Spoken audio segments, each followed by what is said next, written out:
নমস্কার, আমার রান্নাঘরের সকল দর্শক বন্ধুদের জানাই আন্তরিক অভিনন্দন ও শুভেচ্ছা। আপনাদের কাছে আমার একান্ত অনুরোধ, আপনারা আমার ভিডিওটা দেখুন। যদি আপনাদের ভালো লেগে থাকে তাহলে অবশ্যই একটা লাইক দেবেন, শেয়ার করে অপরকে দেখার সুযোগ করে দেবেন, আর পাশে থাকা বেল আইকনটি প্রেস করবেন।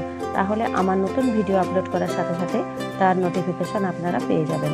আর নিত্য নতুন রেসিপির আপডেট পাওয়ার জন্য অবশ্যই আমার চ্যানেলকে সাবস্ক্রাইব করবেন প্লিজ। চলুন তবে রান্নায় ফিরে আসি।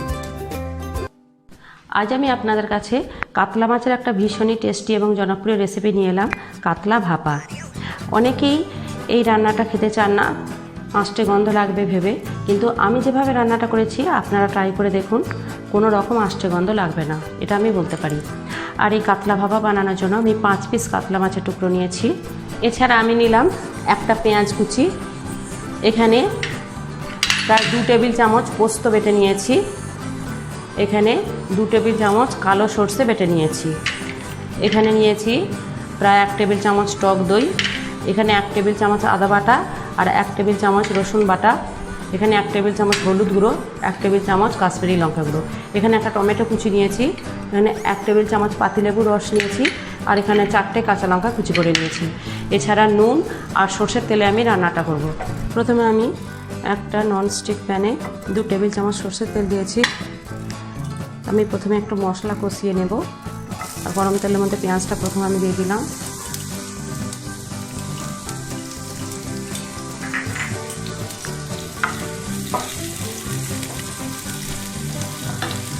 সাথে দিয়ে দিলাম টমেটো কুচি। একটু আগে পেঁয়াজ আর টমেটোটা ফ্রাই করে নিচ্ছি, টমেটো প্রায় ফ্রাই হয়ে গেছে। এবার আমি কাঁচা লঙ্কা কুচিটা দিয়ে দিলাম, আর দিলাম আদা রসুন পেস্ট,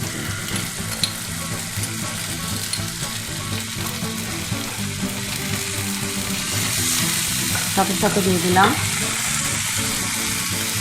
হলুদ গুঁড়ো, দিলাম কাশ্মীরি লঙ্কা গুঁড়ো, আর দিয়ে দিলাম ফেটিয়ে নেওয়া টক দই। এটা কিন্তু পুরোপুরি অপশনাল, আপনারা চাইলে কিন্তু টক দই স্কিপ করতেই পারেন। শুধু গ্রেভিটা একটু থিকনেসটা বাড়ানোর জন্য আমি টক দইটা ব্যবহার করলাম। গ্যাস মশলা কষা হয়ে গেল, এবার আমি গ্যাসটা বন্ধ করে দিচ্ছি। এবার একটা টিফিন কৌটো আমি নিয়ে নিয়েছি। এবার এই টিফিনের মধ্যে প্রথমে মাছগুলো আগে নিয়ে নিলাম।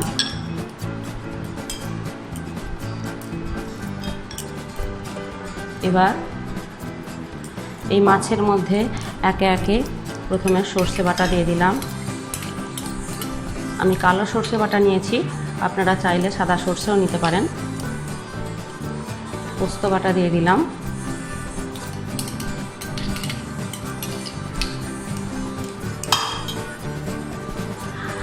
আর যে মশলাটা আমি ফ্রাই করে নিলাম সেই মশলাটা দিয়ে দিচ্ছি।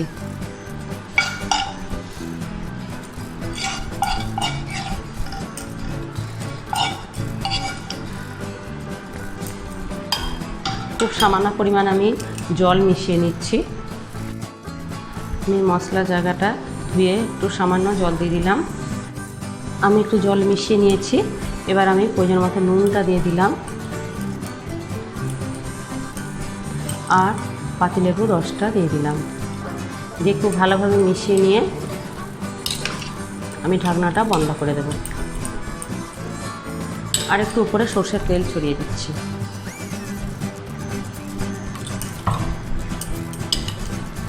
এবার আমি ঢাকনাটা বন্ধ করে দিয়ে স্টিমে সিদ্ধ হতে দেব। এবার আমি গ্যাসেতে একটা ডেস্কিতে প্রায় 1 গ্লাস মতো জল দিয়েছি, খুব বেশি জল আমি দেব না। আর টিফিন কৌটোটা আমি আস্তে আস্তে বসিয়ে দিলাম। দেখুন, টিফিন কৌটোর অর্ধেকটার থেকেও কম পরিমাণ জল দিয়েছি আমি। এবার ঢাকনাটা ঢেকে দিচ্ছি, দিয়ে গ্যাসটা কমিয়ে দিয়ে আমি প্রায় 20 মিনিট এই ঢিমে আছে আমি মাছটা স্টিমে হতে দিচ্ছি। 20 মিনিট হয়ে গেছে। এবার আমি গ্যাসটা বন্ধ করে দিচ্ছি। দেখুন কীরকম ফুটছে। এবার এই গরম স্টিমের মধ্যে আরও 20 মিনিট আমি রেখে দিলাম গ্যাসটা বন্ধ করে দিয়ে। গ্যাস বন্ধ করে দেওয়ার 20 মিনিট পর গরম স্টিমে রাখার পর আমি এলাম। এবার আমি ঢাকনাটা খুলছি। দেখুন দেখুন কত সুন্দর কালার হয়েছে। দেখুন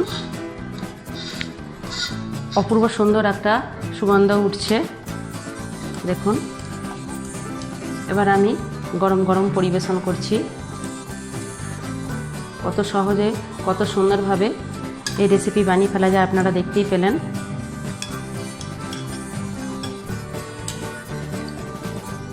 আপনাদের যদি এই রেসিপিটা ভালো লেগে থাকে তাহলে অবশ্যই আপনারা বানাবেন। কেমন হলো লাইক বা কমেন্টসের মাধ্যমে আমাকে জানাবেন, আর শেয়ার করে অপরকে দেখার সুযোগ করে দেবেন। আর এরকমই অন্যান্য রেসিপি পাওয়ার জন্য আমার চ্যানেলকে কিন্তু অবশ্যই সাবস্ক্রাইব করবেন প্লিজ। আমি আসছি পরে আরও অনেক এরকমই অন্যান্য রেসিপি নিয়ে। ধন্যবাদ, ভালো থাকুন, সুস্থ থাকুন, নমস্কার।